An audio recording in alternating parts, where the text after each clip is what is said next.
My hair is so tall today. Great. Look how tall it is. Wow. She's tall. She plays basketball. She's leggy. She's a leggy blonde. She's a leggy blonde. Look at her.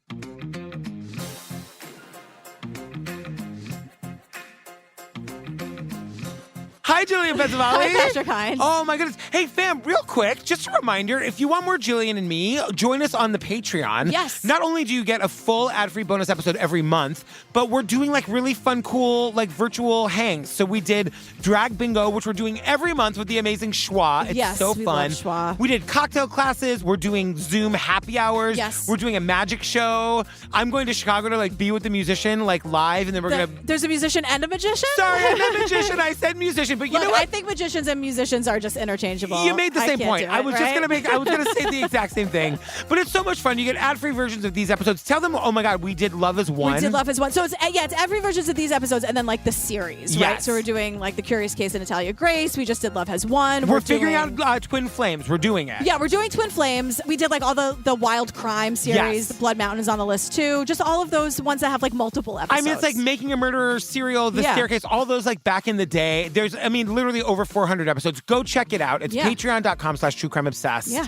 And join the Facebook group. That's my last pitch for today. Like, I really want you in there. I saw someone who posted today like, hi, I'm here because you told me about it. Yay! So I went and I found it. You will not be disappointed. You can find, there's actually like also regional groups and there's like brunches happening in certain cities, like in Minneapolis. I think there's one happening. And in Salt Lake, Steve and I are going to Salt Lake City to go to brunch with the Salt Lake City TCO group. Is this the time to tell you that I started watching The Real Housewives of Salt Lake City? Look, I don't know anything about anything, but I do know that finale was off. That's why I started from the very beginning. Yeah, Natalie did too. Yeah, Natalie and I did it together, virtually together. We were texting about it last night. Every like day or two, we're like, "What happened? Where are you?" And I'm like, "Girl, they just got to San Diego." I mean, if you know, you know. I'm in now, so we can talk about it in my DMs if you'd like. Oh my! All right, what are we talking about today? So this is a documentary on HBO called Devil in the Ozarks. Yeah, it is amazing. This is a standalone doc that's 42 minutes. Everyone, take note. Yeah, it is possible. This is excellently done. It's really good. It doesn't have to be 11 episodes or 2.5 hours. We can do this in a cool 42. This is the story of one of the most evil and dangerous criminals I have ever prosecuted because the person does not at first appear to be that way.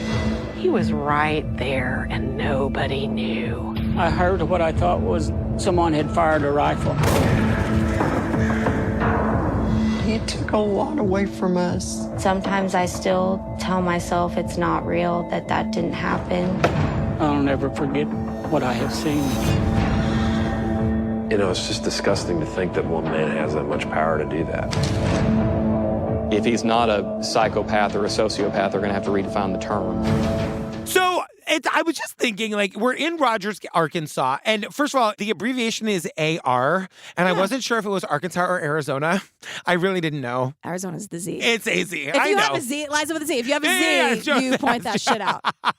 But I was saying that it's so funny that these docs all open the same way now, where it's a drone shot. Yes. It's like an intersection of like two streets and a water tower. That's every single time. And what's funny, I'm sorry to bring this up again, but that's literally how the Paradise Lost, and that takes place in Arkansas. That's how Joe Berlinger. It's like the Metallica playing. Yes. There's that water tower. Yes. There's the drone shot. Every time. It's real common these days. All right, let's talk about Amy Harrison because she's absolutely amazing. Yeah, she's our victim. She's one of our victims, and she's incredible. She's a sexual assault survivor. She's a lawyer, and she is here to tell her story. Yeah, and it's like it's a struggle, and you can tell that it's like taken her some time to develop the strength to tell her story. She's done the work, and she's, I love her. She tells us that she got married young. She said that her and her husband met when they were both 21. They got married at 23. They still had a couple years of college left before graduating in 1995. Yeah, they moved to Northwest Arkansas, and she says, like, I moved here because my husband was had a job to work as a police officer. So Amy didn't know anything about the town before they moved. I had no idea what we were moving to. So I was kind of in culture shock. We had a lot of churches on many corners, and things just sort of shut down on Sundays. It was pretty much a very conservative, conventional, quiet sort of place. lots of, like a church on every block. Lots of them. Like, I don't want to sound judgy because I'm really not, but like that does tell you something about a town. Especially because everything shuts down on Sundays because it's God's Day. I know. You know, when I was a little kid, there's a lot of things that weren't open on Sundays and whatever, but like the church on every corner is a real. I was like, I don't know that I'd be welcomed with open arms in a town like this. Yeah, well, because she's saying it's like conservative, it's conventional, it's quiet. Yeah. And I said it sounds both lovely and terrifying. Yeah, and I was just like, maybe tell your wife a little bit about the place you're moving to. I know. And I wonder if, like, you know, it was one of those things where the husband downplayed it because she might hate it. And let's just get her there because Amy's awesome. And, like, Amy gets along with everyone and Amy can make everything work. You know what I mean? Like, Amy's just cool. Get her there. Amy's great. But, like, let's not put it all on Amy. Yeah. Let's just let Amy know, like, so Sunday's going to be tough. Yeah, Sunday's gonna be a quiet day around the house. Which, look, you know what I mean? love a nice quiet little Sunday. I hate it. I need things to do. You're out of your mind. I've come a long way. I know. And now my weekends are like, don't you fuck with my weekends. I know. Do whatever the hell I want to do. I need a plan. I need to know exactly what's happening. In 1997, I was happy being a teacher. I loved my students. You know, Andrew being a police officer and I was a teacher, you know, it just kind of seemed idyllic. Until that day. Things are going great, and then she says, until that day. Yeah. And in that moment, we see a blurred out picture. We see it's like her and her husband and her kid. Yeah. And the husband and the kid's faces are blurred. And I was like, what did they do? What did they do? Yeah. Nothing. It turns out nothing. No. But we learned why their faces are blurred later, but it was very ominous to me. Yeah. No, we're talking about a different piece of shit. November 9th, 1997. I went to school on that Sunday morning, probably about 9:30 or so, wearing sweatpants and a t-shirt, you know, long sleeve shirt. Just hanging around clothes. And it doesn't matter. Just hanging around clothes. Just hanging around clothes. I love that. Like home clothes, just hanging out, right? That used to be what I wore all the time. Like, to fancy events, to hanging out at home. And it doesn't matter, but Amy's telling us for a reason, and that reason is the patriarchy. Yes. Because we will learn what happens. But she's making a point to say what she was wearing. Yeah. Because a lot of people seem to think that this matters. We don't. No. But I hear why she's saying it. That I didn't even realize why she was making the point to tell us. Yeah, she was trying... But the patriarchy. Yeah. Fuck the patriarchy. She's like, I was wearing sweatpants and a t-shirt. I'm like, so your fancy outfit. Right. Yeah, so you got dressed up. Your Sunday clothes. Right. But she's saying it because I just wonder how many times she was asked what she was wearing. Of course. Oh, yeah. Fuck the patriarchy. So she doesn't say why she's at school, but there was church going on in the cafeteria, and Amy's not here for that. She's doing extra teacher work. Can we slow down on that? There's a church on every corner, and even that's not enough for the faithful. They need to take up the cafetorium of the school. Cafetorium. I think it's for the little kids. I think it's for the little ones. The cafetorium. They turn into a church for the little kids. The churchatorium. The churchateria. There is something. It's a churchateria. That. If it wasn't a gay dance party bar in the East Village in the 80s that Madonna played at. Yeah. I want to know that when I said churchateria, it made Stacey Keenan laugh really hard. Yes, we learned last week that she's a listener. She has not yet made contact. I just want to know that churchateria made Stacey Keenan laugh really hard. Stacey, no pressure to make contact. Why are you saying that? No, because she was on my two notes and I loved it so much. Hey, step by step. So I think it's, the little kid. But also, can we, like, being in school on a Sunday is so weird. Yeah. I was never at school on a Sunday, but I imagine like doing like play rehearsal or going to a day, like being in school after hours is so odd. I'll tell you, we are at our office right now, and I come to here on the weekends a lot, and even that's weird. Going to your place of work on a weekend, it is a weird thing. Yeah. But she seems like she's settling in she sets the scene for us. The classroom that we were using was basically 2 classrooms with the wall knocked down in the middle. So it was a large classroom, had 2 doors. I had both doors locked. I knew people were going to church in the cafeteria, and I didn't want to disrupt them. I also didn't want to invite any disruption. So she makes the point that she locked the door because she did not want any of the churchgoers coming in and bothering her. Because they're kids. Totally. It's the 9:30 a.m. Sunday school class in the cafeteria. God, get them while they're young. I mean, I went to church when I was a kid. But I actually really liked it.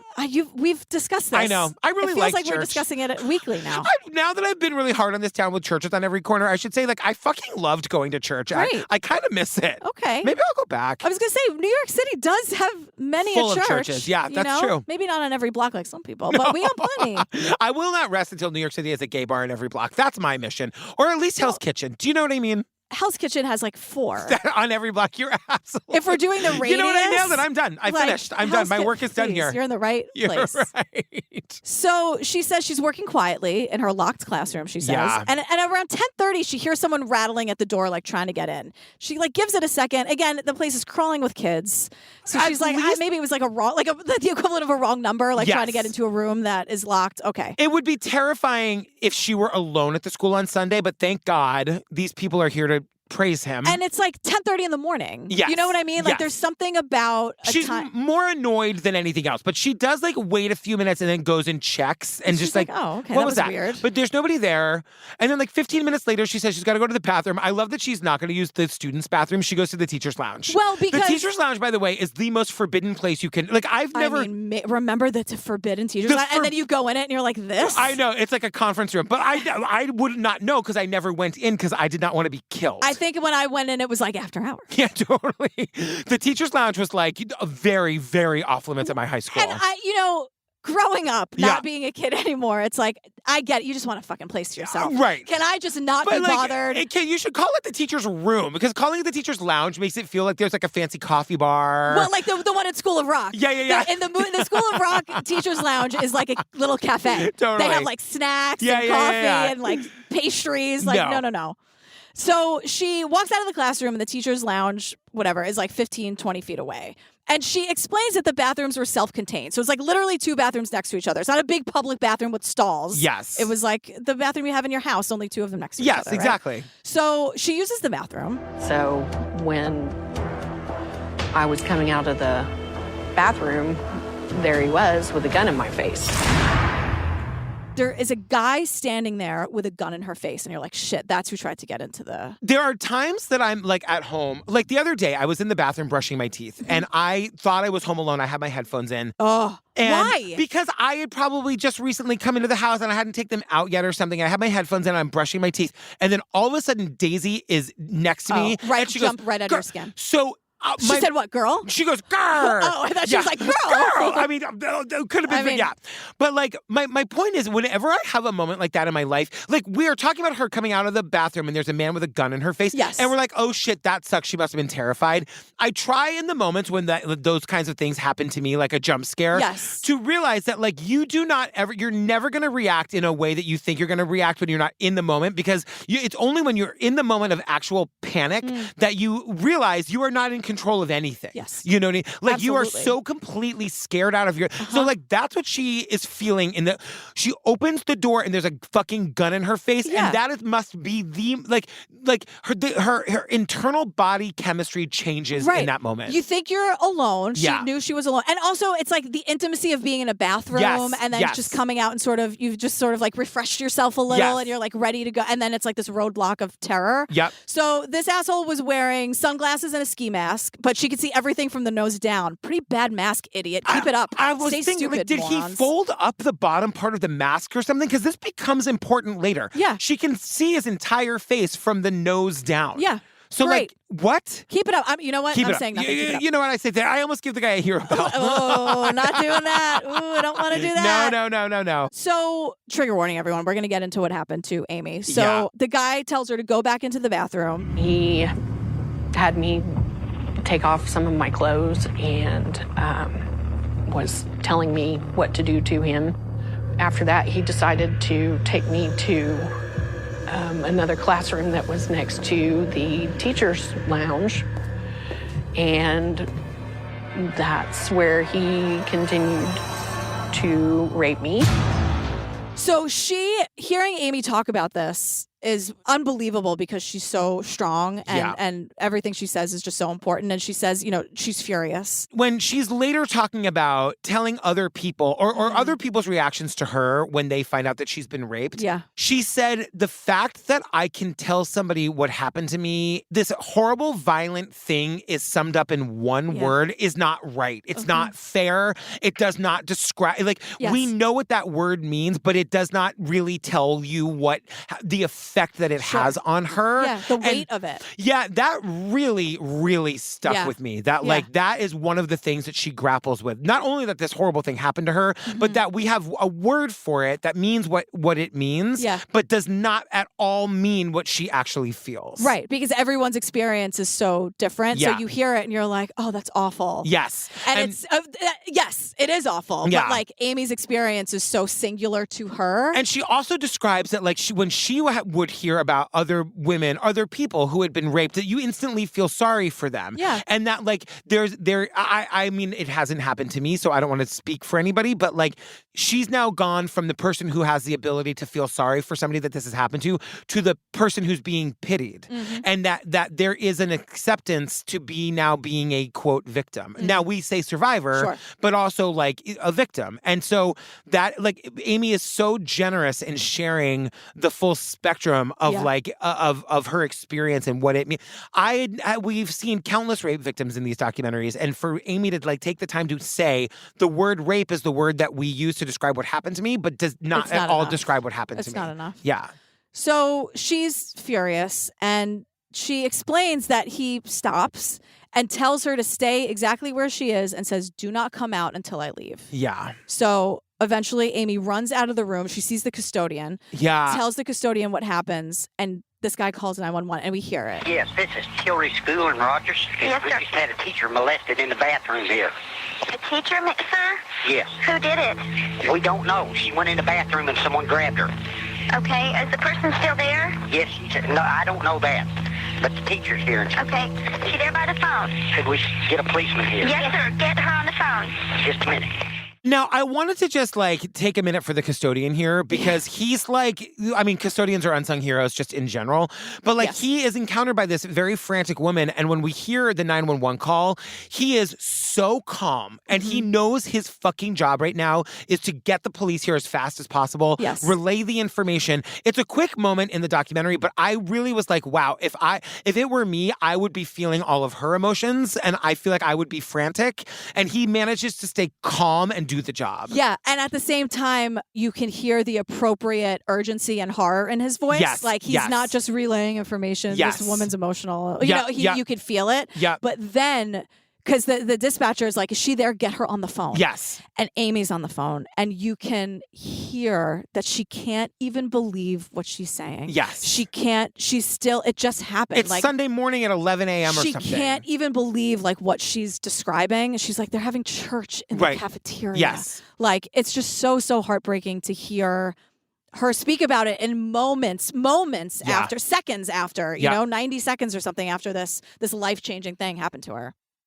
Now we meet Hayes Minor. He's the retired chief of police. I love this guy. Hayes is here to really like run this ship. And he is one of those investigators who is in it to win it. This happened early in his career, and if he didn't solve it, this would be the thing that like he stayed up nights hating himself for not solving. Yes, and Hayes also wants us to be able to follow along because he explains everything. And at first I was like, okay, mansplainer, and then I was like, nope, no, take it back, because this could be someone's first true crime documentary. Absolutely. This could be someone's first time learning about what a 911 page is or the statute of limitations. Yes. And he explains it in a really great way. Well, so even I feel like I learned something when he was explaining about the statute of limitations. Yeah. So at first I was like, okay, but then I was like, hey, you pessimistic jerk.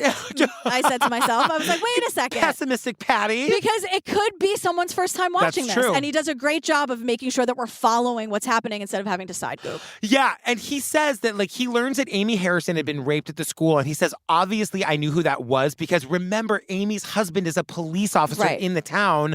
And he's like, she was married to a Rogers police officer. So like, this is like, quote, one of their own. Right. And so, but he says, I get the 911 page that says 911. He goes, that means don't dilly-dally, call right away. And I'm like, got it, Hayes, on top of it. Thank you.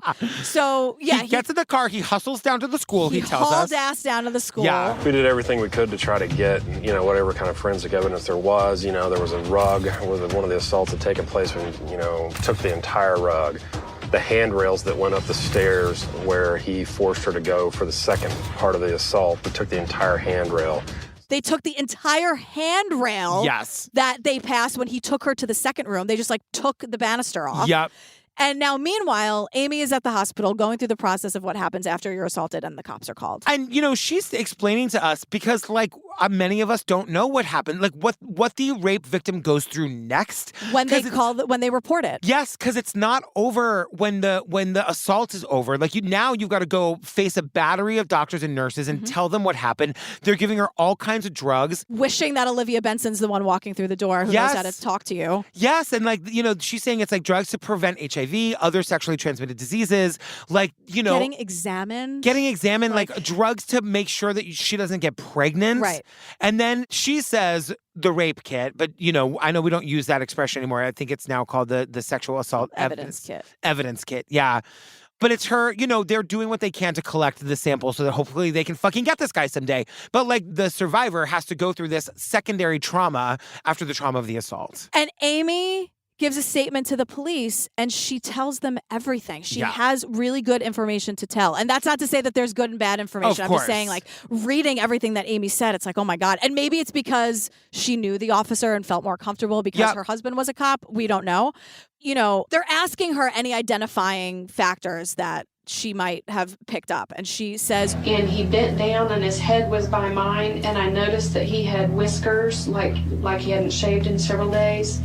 And they looked kind of strawberry blonde.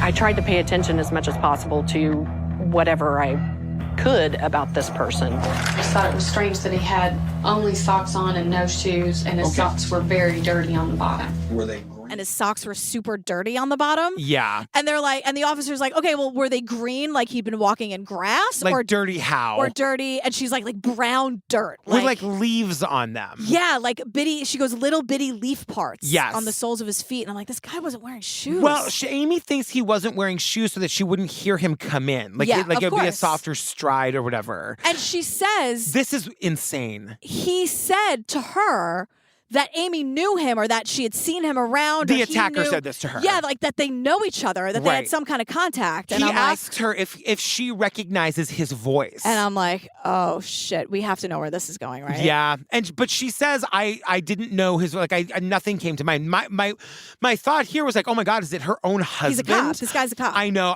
Because the husband's face was blurred, I was oh my God. We don't know. Yeah. But also, and then it's he was really trying to cover up evidence. No shoes. He took a lot of precautions. No fingerprints. Yeah. And then he says to Amy, we've don't you recognize me? We've seen each other before, which is terrifying. Yeah. And here's the thing. There was one thing that this guy couldn't control. Yes. And at one point, Amy felt a liquid on her leg and just instinctively, I think, probably wiped it off with her hand and just wiped it across her shirt.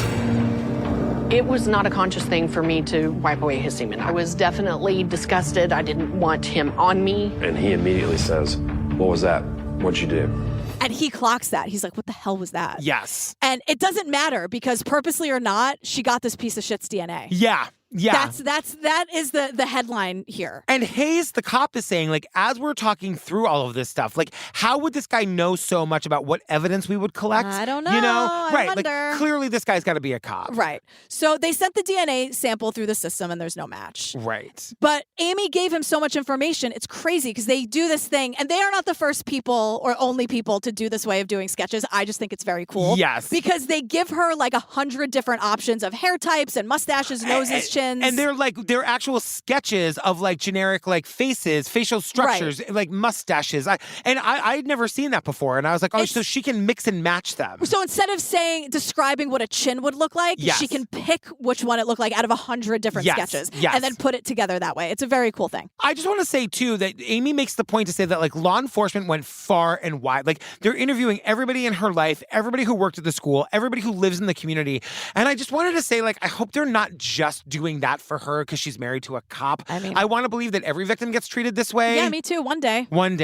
But they are really doing the legwork on her behalf here. Yeah, and there's a witness that says they saw a guy leaving in a blue pickup truck. Yes. And they have Little Rock run a search for this truck. Yeah. And later that night, someone finds the truck. But they're not specific here because there wasn't a license plate. They have Little Rock, the city of Little Rock, run who are people who who have blue pickup trucks in this neighborhood or whatever, and they find one and they go to the house and they like it ends up being an old man who was nowhere near the school. Yeah, it's not our he guy. doesn't fit the description at all. And and Hayes is just saying like this, it's demoralizing because you think we're going to get the guy. We really want to get the guy. We think this is going to be the guy, and it's not him. And then it's sort of like it happens so fast, and do we have momentum now? And then it's just like a brick wall. Yeah. So over the next few weeks, the cops are trying to chase leads and match the DNA. And as this is happening, Amy is processing what happened to her. Yeah, and this is the whole part where she's just saying how like in the beginning she couldn't even say the word rape. Yeah. And she was really struggling, and her marriage is suffering because her husband, she explains that as a cop, he was like so frustrated and guilty that like this is his job, right? Yes. Like he was supposed to protect her. This is what his feelings are. And like he couldn't do it. Yeah, and she's like this event having an emotional impact, a sexual impact. That was for both of us the kiss of death on our marriage. You know, I mean, sometimes I just needed a hug. Sometimes I just needed space. Sometimes I needed to just scream in a pillow and beat something up with a bat. The communication between her and her husband just breaks down. He's blaming himself. Yeah. She can't communicate. And she says on top of that, like she had and a I'm very... not blaming her for not being able to communicate, obviously. No, but she also has like a very different relationship to sex now. Yes. Like all of the... Amy's not alone in any of this. Of like course. all of these are just like, yep, that makes complete sense. But this was a long time ago. This was, what year was this? 1995. So like this was before we were talking about it out loud. This was before there was like social media where you could go and look for other survivors. I think that Amy feels very alone. Yeah. You know? And it's hard to process, and he's so angry, and he should be there's a lot of anger, I think, coming from everyone, and a lot of confusion and a lot of trauma. And like their relationship just kind of fell apart because of it. And that's why the picture is blurred out. Because he's not here, you know, this is very much Amy's story. He's not a part of it. So that, like, with the blurred out picture in that very ominous moment, I was like, what did you do? Yeah. But it's not that. And it doesn't seem to me like he walked out. It seemed like they really tried for a really long time, and it just wasn't working anymore. And that's what happens when someone goes through a trauma sometimes, you know, like no one's at blame here. Amy is also describing that, like, after a couple weeks, she goes back to teaching, and that, like, there's no way around it. People in the school, students and teachers know what happened. Right. You know? And Amy just, like, talks about the struggles of, like, facing her life. Like, what a thing for people to know about you. Right. And Amy's just kind of starting to, like, as she's working through what happened to her, she's starting to think of the idea, like, maybe this case won't be solved. Like, there's no DNA match. Like, they're testing hundreds of people. Like, it's just kind of going nowhere. And on top of the days, weeks, months, years it's going to take her to just fully process it and whatever that timeline is, on top of it, it's like, and maybe I'll never know. Right. And this is where Hayes, the cop, says to us that, we're out on his boat and he's explaining the statute of limitations. Which I really, like, he explained it to me in a way that I hadn't really understood it before. He's saying, you know, this was 1997 and the laws of the state were really different back then. And we learned that, like, this is a Class Y felony, rape is, and that all Class Y felonies, there's a statute of limitations for 6 years. After a certain length of time, that case can no longer be prosecuted, okay? And it starts when law enforcement finds out about the case, right? So on the day that this happened, the clock starts ticking for us, and meaning that in 6 years, if we did not bring this case to a closure or have an active warrant for the suspect, then we could not prosecute him even if we found out who it was. After 6 years, like if in year 7, the guy comes forward and said, I did it, I committed that rape, they still can't prosecute him. Yeah. If he comes and admits what happened, if they find out who did it, when the statute of limitations is up, they cannot prosecute that person anymore. And he says, like, if they don't solve the case or have an active warrant for a suspect, they cannot prosecute even if they find out who he is. And we'll get into that in a second. Can someone explain to me why? Why do we have a statute of limitations? I don't know. You know what I mean? Like, I understand, I guess there are some crimes for which a statute of limitations makes sense, but for something like rape, can we just get the guy when we get the guy? Especially now that, like, we know about DNA and science and it's always evolving. And he does say and the fact that people don't report things for years or maybe ever for this fucking reason. But, you know, Hayes says that, like, the laws were different then. He doesn't say how they have changed and what they are now, so maybe it's not the case there anymore in Arkansas. Yeah. But, like, I will not understand murder, rape. Why do we have statutes of limitations on these things? Sexual assault, sexual abuse. We would run into this with like the kids that were molested by priests or whatever. You know what I mean? Yeah. Who like were too young to even know sometimes that it had happened until many years later. Right, which is why like the Spotlight article Yes. was such a huge thing because it gave them something. But also I was like, a class Y felony is in like the second to last letter of the alphabet. Like, are there 25 classes before God. Y? Yeah. No, I Googled, thank God. Oh, really? No, Y is actually the most, it's like Y, A, B, C, D in Arkansas. And I was like, you know what? Let's start with Y. I think we should start with Y. Don't ask me why. But immediately, don't ask me why. Don't ask me why. Hey, why? Yeah. Watch it. Why not? But when he said a class Y felony, I was like, oh God. Yeah. What are the 25? Like, what else is before? What's like a class N felony? Like what? You know? No, but it's another weird thing that's like, cool, way to make it complicated for no fucking reason. Yeah. In 1997, and this is still the case today, that the statute of limitations on rapes and class Y felonies is 6 years. Well, Hayes has got a pretty interesting workaround. Because now it's 2003. Yes. Right? And so the cops do, it's 5 years later. The cops do something very cool. Yes. So Wisconsin pioneered the John Doe warrant. I gotta give Wisconsin lots of credit last year or whatever year we won that Supreme Court seat and they helped us win the election. Wisconsin, I love ya. I'm going to explain what it is, and then I'm going to give you my side goog Okay, great. that I learned about. Oh. So what the John Doe DNA warrant is, if you have biological evidence that narrows the crime down to one person and one person only, like Amy does. And you don't have a name for the person, but you the just DNA. have the DNA. It just means that like if we match this person, we know who did it, right? Exactly. Amy has that. And you could then issue a warrant for a person with the matching DNA of, put the sequence out there on the actual warrant, and therefore you stop the statute of limitations. And that puts an end to the statute of limitation because that gives you an active arrest warrant. Yes. Because you can have the active arrest warrant and the bada bing, bada boom, the minute there's a match, you're done, because right? technically it is a warrant for a person. We just don't have the person's name yet. It's amazing. Yeah. So that is incredible, Wisconsin. Wait, hang on.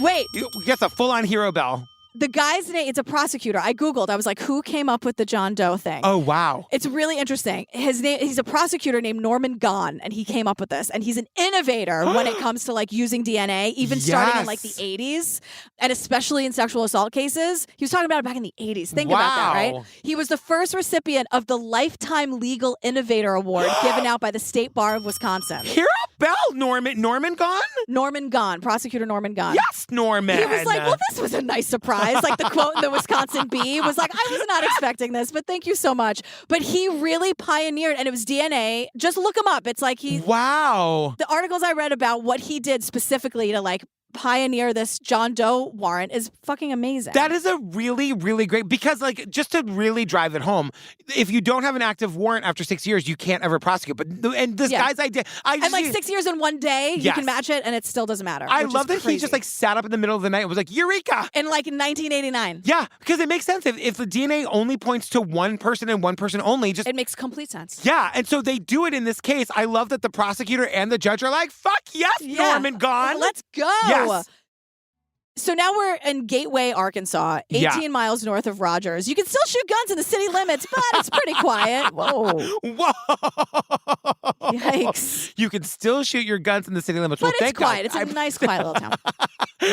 Andrew J. Tillman Jr. is the mayor of Gateway, Arkansas. Crime doesn't exist here, apparently. And he goes, unless it's somebody from somewhere else. And I'm like, right, but you don't have like a force field around the town, right? Like anyone can come and go at any time. Yes. Meaning that you could have crime. Okay, great. Oh my God. I would also love to see that mayoral race. Like, what was his stump speech? Ran unopposed. Definitely ran unopposed. The point is, the town of Gateway only had one police officer. Should I move to Gateway and run for mayor Absolutely just not. to make it a race? Absolutely not. You don't think so? This guy's on the got rent's too damn high ticket? He does not need anything else on his plate, this guy, okay? Yeah. Okay. No, you're right. I should just stay where I am. I think Should so. I run for mayor of New York City? Absolutely not. Do you know that Daisy told me the other day that she's only not running for mayor because she's got to go to school? Other than that, she would be running for mayor. We need something. We are in need of some help here. It's true. It's true. Please, God. So the point is, the town of Gateway only had one police officer. Yes. And his name is Grant Harden, and he was the chief of police and the constable, which basically means he ran everything, like state, federal, minor issues, big issues. He did it all, this Grant guy. We meet his wife, Linda, who I love. She's taken us through the house. And I'm like, is Grant dead? Where is Grant? Grant's not here, but Grant's there are not here. photos of Galore. him up the wazoo. All of his accomplishments, like his high school photos still on the wall, his badges, his awards. They're also like the church photos which look like yearbook photos, only it's everyone in the family and it's for the church, but they're in Linda's home. Like, are the halls of the church lined with these photos? I mean, all I know is that there's a church on every corner. They have the same blue background as the yearbook photos. I know. Look, there's a lot of church walls to fill. You know what I mean? I guess so. Every corner. Not a gay bar in sight. Not a single one. Not a single gay bar. You know who are soulmates? Who? Linda and Grant. Do you know what I would call the gay bar if I made one in Gateway? The church yearbook I'd call photo? it church. Church. You know what I mean? Let's go to church. Let's go to church. You and me wake up on a Sunday morning and we go straight to church. But that's why I was saying, like, Churchateria. How is that a place on Stacey Avenue Keenan just started A? laughing again. Yeah. On Avenue, like 8th and A, where that Madonna used to dance at back in the day. Yeah. Churchateria. Absolutely. Churchateria. She used to dance at cafeteria. It's a church cafeteria. And danceteria. Yeah. Anyway, so Linda and Grant were soulmates. Grant was a gentleman, always protecting her. They had one hell of an amazing marriage. They really did. And Linda tells us, I had Madison. She was a miracle baby because I was 46 when I had her. Linda had her when she was 46. Yeah. I used to work at a daycare. Yeah. Like, before I opened my daycare for a week, I worked at a daycare for a little while. And the woman who worked there, her mother, the woman whose daycare it was, her mother had her when she was 49. Wow. 49. Fremmy's mom was 49. Wow. When she had Fremmy. Isn't that crazy? That is. Yeah. Also, Madison is here. She's the cutest kid. Madison was talking about, like, she loved her dad. Her dad was a cop. She thought that was so cool. It made, like, her, like, a little celebrity in the town that her dad was, like, the chief of police. And I'm like, when is the other shoe going to drop? It's hanging right over my head. The piano is dangling by a thread, and it's going to come crashing you really down cannot any second. Pull one over on you, GP. Cannot do it. But, like, everything's too, like, I know. Because what? I keep trying to be like, who's the bad guy? Like, is the ex-husband who's the bad guy here? Yeah, I'm waiting Also, for everything like, so perfect. Like, and what? Grant's not here, and we haven't been told that he's dead. So, like, what's going on? So Grant wasn't that great. No. Because we learned, he was a big guy physically, and Yes. he kind of used that. Like, he was very imposing, and he loved, like, super toxic masculinity, right? Like, he never needed any backup because he was the only cop, and he was big enough to, like, deal with it himself. And, like, all right, He also bro. worked, quote, deep nights, meaning I think that he just, like, paroled is that how you say it? Paroled? Patrol? I don't know what happened. I could not make I knew it wasn't the right You're word. on parole. You're on parole. And you patrol. But you do patrol. You do patrol. You do patrol. But he was just, like, not sleeping. He was just up, like, trying to be a tough badass, prove his manhood or whatever the fuck. He just, like, loved being the chief of police, and he was really a dick about it. Because he was in charge, and he had all the power, and he was... We'll get into that in a minute. Yes. But let's meet John Bray. John Bray has the weight of the world on his shoulders. This poor guy. He's got a story to tell. All he wants to do is run his iron shop, and he runs a cattle farm or whatever as well. He seems sweet as pie. Bray's iron shop. He's lived here his whole life, and I'm just like, Bray, I know. like, let it out, girl. I just feel for him immediately. These like, people, what's going on? I will say, like, everybody we meet is so nice. Yeah. Like, these people are so kind. It's February 23rd, 2017. Totally normal day. Totally normal day. He's driving home from a job, like fixing a fence or something. Yeah, he's heading home. He's, like, driving down the road, and he sees these two cars parked on the side of the road. So probably within 100 yards after I had passed the truck, I heard what I thought was someone had fired a rifle. And when he's like 100 yards past the two cars, he hears a gunshot. And this is where we learn that someone named James Appleton has been killed. Yes. The gunshot was to kill James Appleton. James Appleton, who we've not met yet, but we learned that he was just a man around the town. He was a public water operator. Yeah, his sisters are here. Yes. Cheryl and Sharon, and there are 5 siblings altogether. He worked for the city. Yeah. Doing, like, water and maintenance work and road work. And, like, just now, he's been shot in the head. We hear the 911 call. The sheriff is back, the guy who I was going to run against, but he ran unopposed. You told me I should not move there and run against him. Yeah. And then we meet this guy, Hunter. He's a lieutenant for the sheriff's office. And so now it's like, okay, all we hear right now is that, like, John Bray makes the 911 call because he drove by these two cars. That's kind of weird. Here's the gunshot. So now he's sitting down with the cops, and John Bray tells them absolutely everything. He's the best witness they ever could have had in this situation. Everybody, yes. And now we get into the details of what happens, right? So he's driving home. He sees these two cars.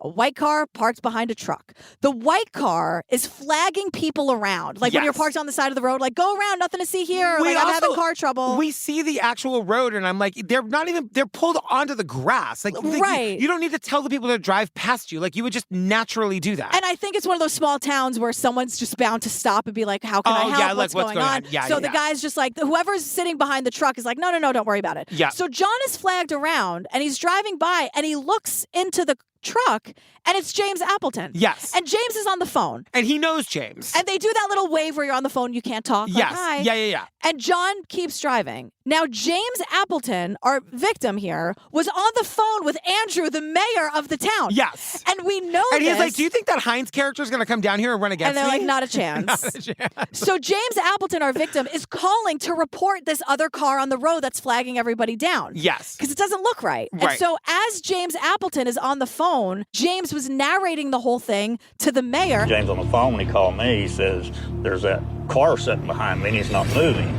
And then James says, well, they're easing on up now, beside him. And then that's when I heard sound like his truck door slammed. That's what it sounded like on the phone. That car pulls up next to him and shoots him in the head. Now, remember, our witness, John Bray, with the weight of the world on his shoulders, is 100 yards away. Yes. He hears the gunshot. He just saw his friend, James. It's like whoever is the shooter here was not trying to get away with it. Really? Like, it's like broad daylight, shoots the guy in the head on the side of the road. There was just a witness that drove right. Like, this guy is going to get caught. He's just enraged. He's not thinking. Yes. Like, no one's thinking. So John files a report and tells the cops everything. Right. He knows who the guy is in the car. We get this wild exchange where the cops are like, well, do you know what type of car it was? And John goes, are you kidding? I know where the guy lives. Right. And the cops are like, I'm sorry. Right. Wait a second. You know who did this? And John's like, yeah, I grew up with him. I can take you to him right now. Right. His name is Grant Harden. Grant Harden. He lives right there. So remember Linda with the miracle baby and like the amazing husband who's the chief of police? He's the police chief and the constable, the amazing person. Yeah, he's not such a great guy. No. So let's rewind. After becoming Gateway's chief of police in 2016, Grant Harden's behavior changes completely. He starts to become a real dick. So this is a year before the shooting. He was the worst kind of cop. Yes, he's like he's just a bully. He oversteps his authority. He carried a gun on duty, off duty. If a car would make him mad, if he was driving, he would pull up next to him and show him his gun. He was out chasing cars for no reason. He was pulling guns on the citizens here in Gateway.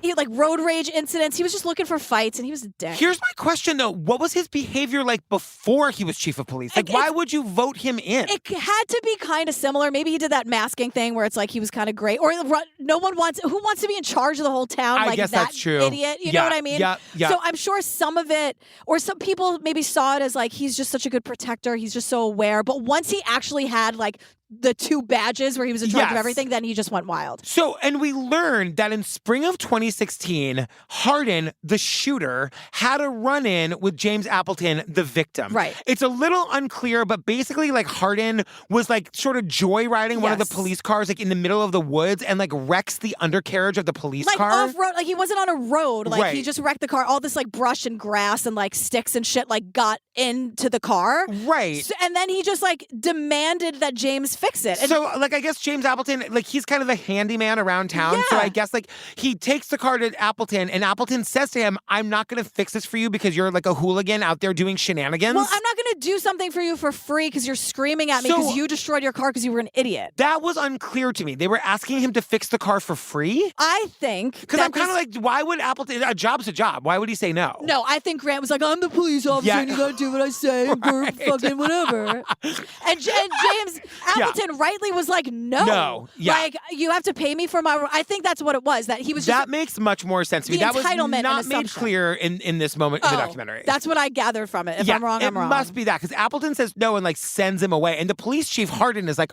He doesn't like that. You fucking talking to me, bro? You don't say no. No. You know? So Grant is the only one who could have any power. James stood up to him. He doesn't like that. Narcissists never like that shit. Nope. So from that day on, Grant had it out for James. So James, like, put up a boundary and now there's a target on this guy's back. So, like, I would be thinking if I'm James and I'm sitting in my truck on the side of the road and Harden pulls up behind me and I got the mayor on the phone, I would kind of be more like, I'm a little afraid. Yeah. And James does not say that to the mayor. And I don't think he knows that it's Harden behind him. He can't. Yeah. And I'll tell you why I think that in a minute. Okay.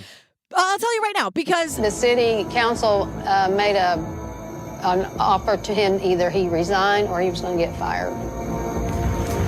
He harbored resentment totally.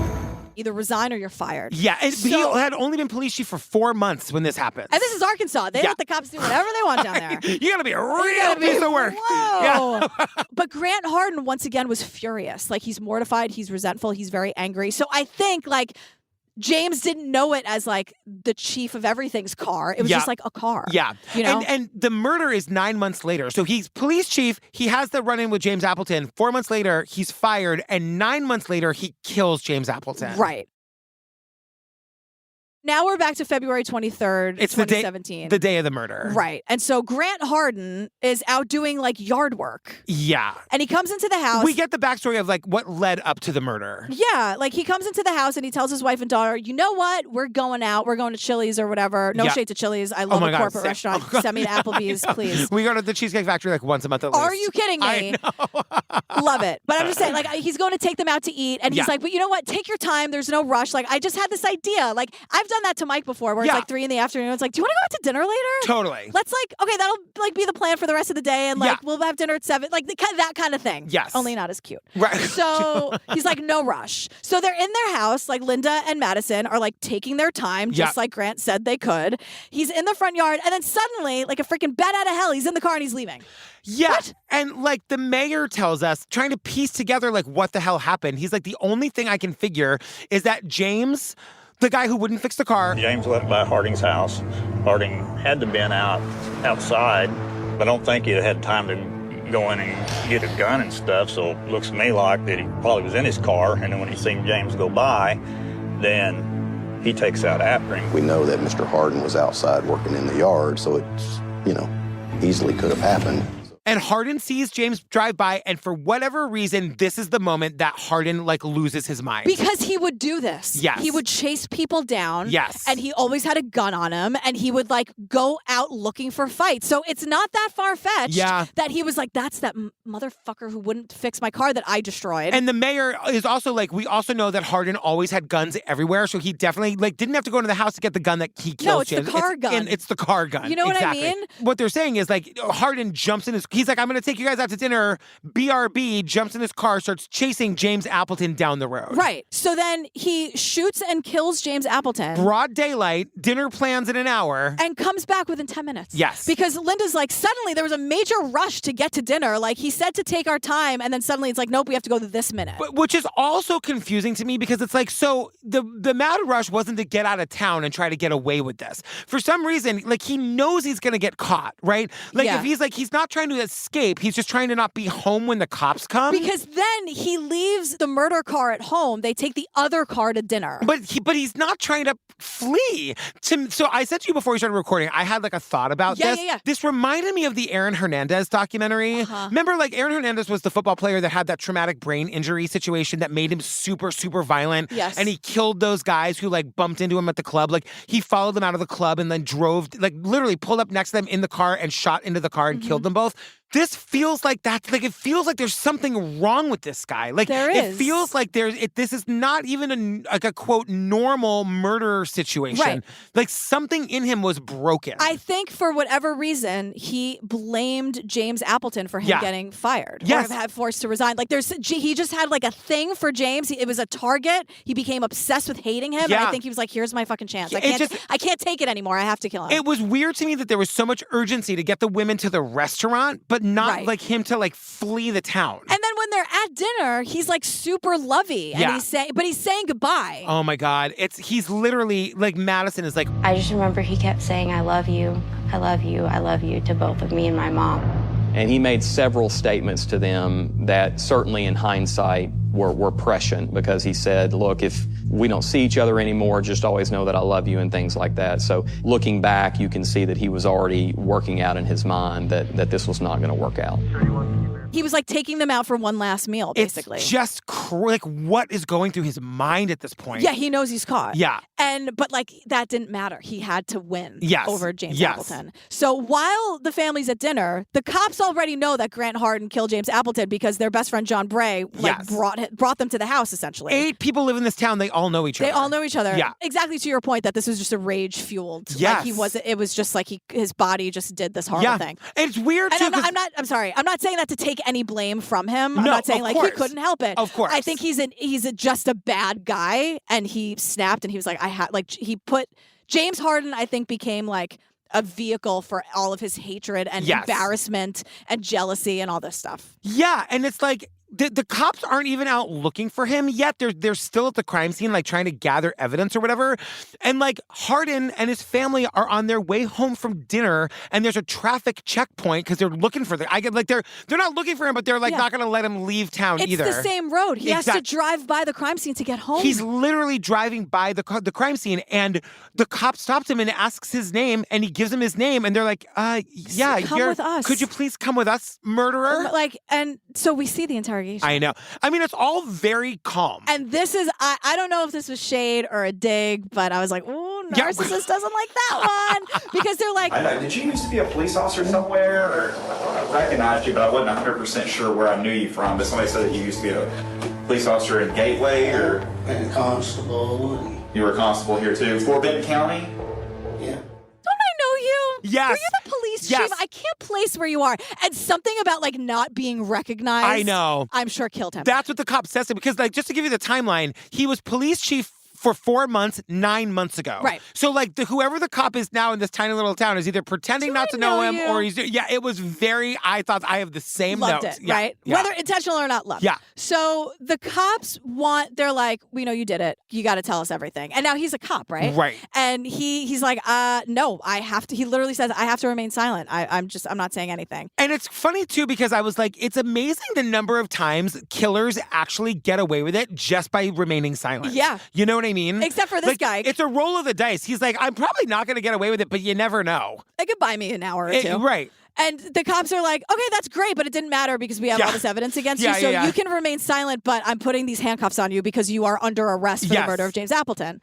Now, John Bray is the eyewitness. And he's like, there's enough based on everything he said and just what he knows from growing up in this town. Like, there's enough to get, like, we have Grant Harden, like, he's done. Totally. But the one thing they do is collect his DNA. Right. And they put his DNA into CODIS, and, like, there's instantly a hit for a crime in another town. For an unsolved crime. And this is where I am, like, jumping out of my seat. So this was where I had to Goog how far Rogers, Arkansas, where Amy lives, is from Gateway, Arkansas. It's 17 miles. There you go. It's a 22-minute drive. So, like, you can see where this is going. I'm screaming. Yes, my hair, I know. like, it's crazy, Yes, right? yes. So we go back to Hayes Minor, the guy who explains everything. Yeah, the officer. He was working Amy Harrison's case, the sexual assault case from the beginning. Yep. He gets in his car. He gets a phone call. And he called and he just said, "We got him." And I'm like, "Are you saying what I think you're saying, Dave? We got him." And he goes, "You're never gonna believe who it was," and says it was Grant Harden.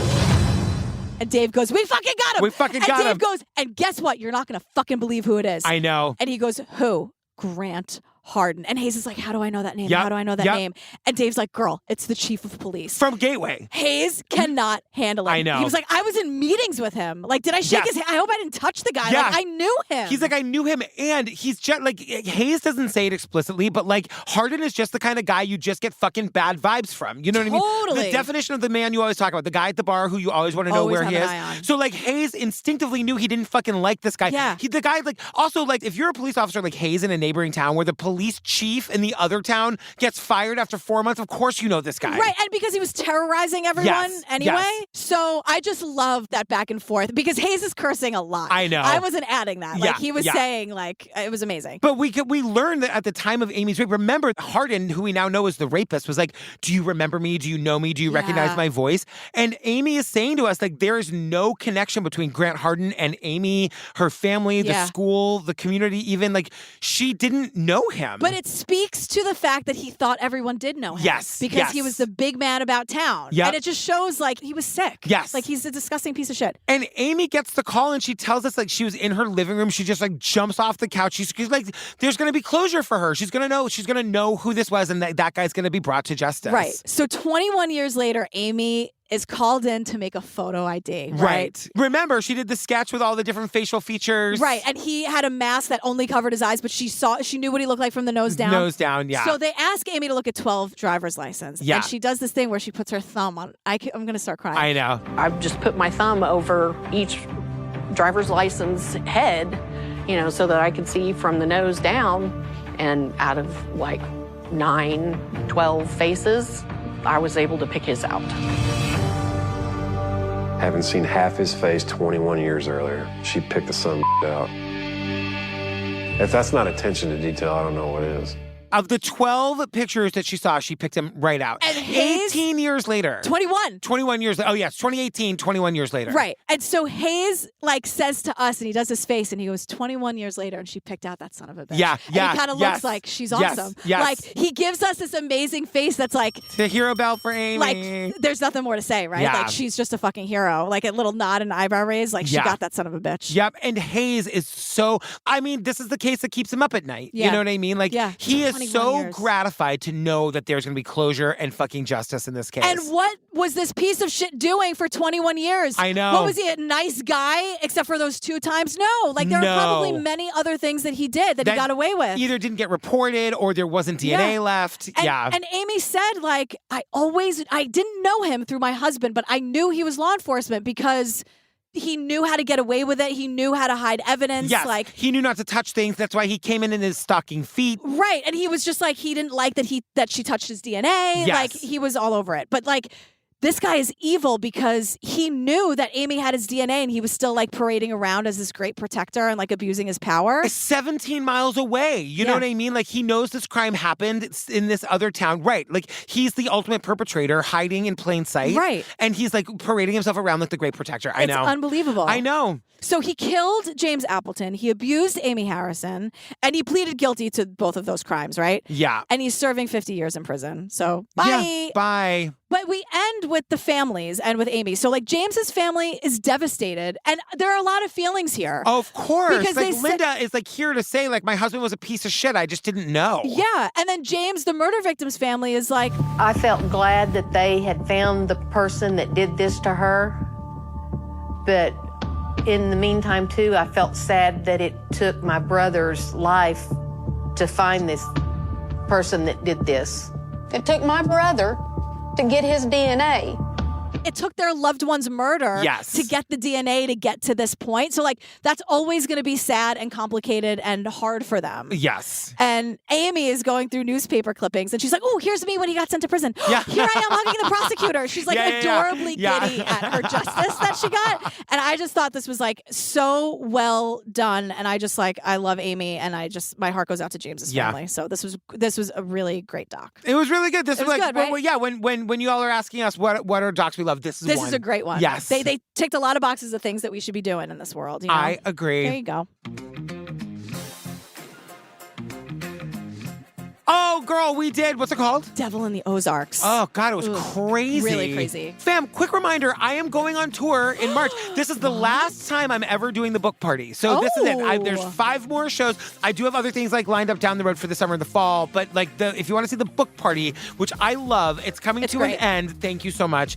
In March, I'm coming to Red Bank, New Jersey, Columbus, Cincinnati, Louisville, and Buffalo.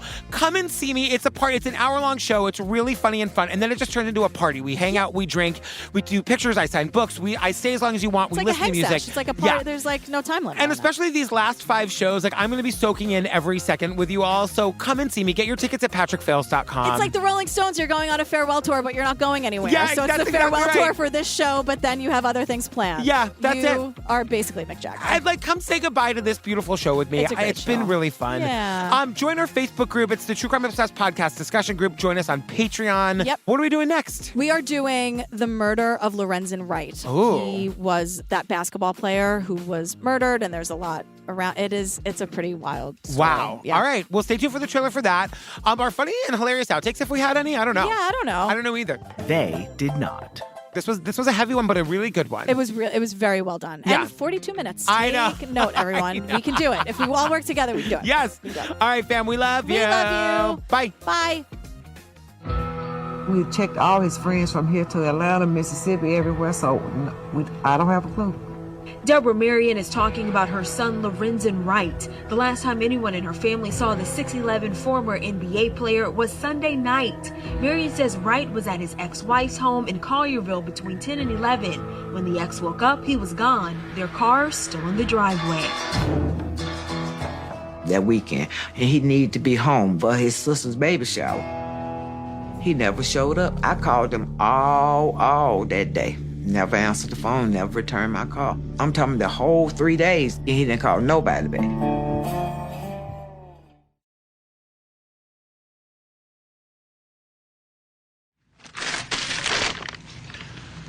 No, I don't know what I expected.